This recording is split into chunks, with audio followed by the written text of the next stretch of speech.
மத்திய பிரதேச கிராமங்களில் கிடைக்கும் குடிநீரில் 1/3 குடிப்பதற்கு தகுதியற்றது. ஜல்ஜீவன் மிஷன் ஆய்வில் பகீர். சத்தீஸ்கரில் 26 நக்சல்கள் சரண்.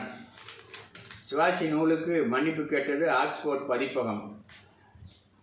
மடிக்கணினி திருட்டு. திமுக எம்எல்ஏவின் உறவினர் உட்பட 2 பேர் கைது. கௌதம் ராஜதுரை. தெருநாய்க்கடிக்கு நீதிபதிகளும் தப்பவில்லை. சுப்ரீம் கோர்ட் வேதனை. ஏக்நாத் சிண்டேவை வீழ்த்த கூட்டு சேர்ந்த பாஜக காங்கிரஸ். மகாராஷ்டிராவில் அதிசயம்.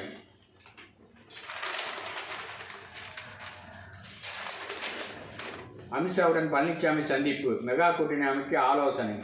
தமிழக தேர்தல் களத்தில் அமித்ஷா. வாடகைக்கு பங்களா தேடும் பாஜக. குன்றத்து கோவிலுக்கு முதல்வர் செல்ல வேண்டும். முருகன் இணையமைச்சர். அமைச்சர் ரகுதியை கண்டித்து இன்று ஆர்ப்பாட்டம். விஜயை சந்தித்ததில் தவறில்லை. திமுகவை கடுப்பேற்றும் பிரவீன். மீண்டும் திமுகவில் சேர்க்க அழகிரி ஆதரவாளர் கடிதம்.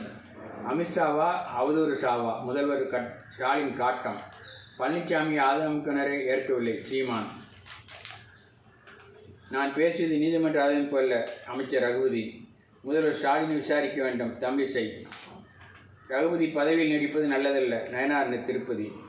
திமுக காங்கிரஸ் கூட்டணிக்குள் பிளவு. ராஜேந்திர பாலாஜி. மின்சார ஒயர் கேபிள் விலை ஜனவரி 14 முதல் 5% அதிகரிக்கும். சிறுதொழில் தகவல்களை அறிய சிப்காட் செயலி அறிமுகம். செக்யூரின் நிறுவன அலுவலகம் சென்னை தரமணியில் துவக்கம். கோடீஸ்வரர்கள் சராசரி 22% உயர்வு. வருமான வரி தாக்கலில் தெரிய வந்தது. தருமபுரி புது மஞ்சள் வரத்து குவிண்டால் ரூபாய் 17,099க்கு ஏலம்.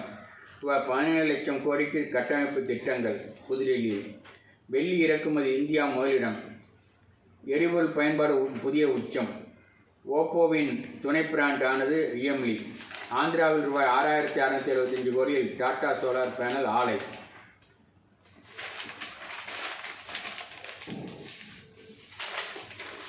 நாட்டின் ஜிடிபியை தாங்கி பிடிக்கிறது வீடியில் மறைந்திருக்கும் மூலதனம். ரூபாய் 50,000 கோடிக்கு ஐபிஓ. ஸ்டார்ட் அப் நிறுவனங்கள் தயார். கார்ப்பரேட் வசதியில் புது மோசடி. எச்சரிக்கும் உள்துறை அமைச்சகம். சன்னாவின் பட விவகாரத்தில் உள்நோக்கம் இல்லை. மத்திய திரைப்பட சான்றிதழ் வாரியம் கோர்ட்டில் விளக்கம். திருப்பரங்குன்றம் விவகாரம் சுப்ரீம் கோர்ட்டில் கேவியட் மனு. சத்துணவு அகஞ்சாவடி ஊழியர்கள் பிப்ரவரி 3 முதல் தொடர் வேலைநிறுத்தம். சன்னாய முறையில் கேள்வி கேட்டால் மிரட்டல் விடுப்பதா? அண்ணாமலை. அமைச்சர் நேரு மீது வழக்கு பதிவு செய்யக்கோரி அதிமுக மனு. திமுகவின் கதறல் இனி அதிகமாகும். வானதி சீனிவாசன். தேர்தல் பார்வையாளர்கள் காங்கிரஸில் 3 பேர் நியமனம்.